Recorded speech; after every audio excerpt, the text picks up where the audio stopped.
আজ আমি রান্না করব দেশি সরপুঁটি মাছ দিয়ে মেটে আলু। এই আলুটা মাটির তলে হয় বলে আমরা একে মেটে আলু বলি। আমাদের এলাকা এর নাম মেটে আলু।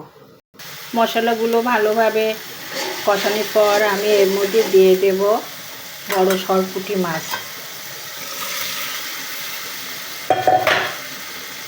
এই মাছের মধ্যে আমি মশলা দিয়েছিলাম জিরে বাটা, পেঁয়াজ বাটা, রসুন বাটা ও শুকনো জলের গুঁড়া, কিছু কাঁচা জল থাকবে।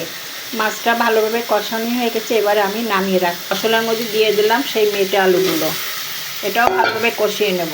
মেটে আলু আমি আগে সিদ্ধ করে রেখেছিলাম, এবার দিয়ে দিলাম মাছগুলো। শীতকালে মেটে আলু খেতে খুবই ভালো লাগে। রান্নাটা ভালো লাগলে লাইক, কমেন্ট, শেয়ার দেবেন। ভালো থাকবেন বন্ধুরা, ধন্যবাদ।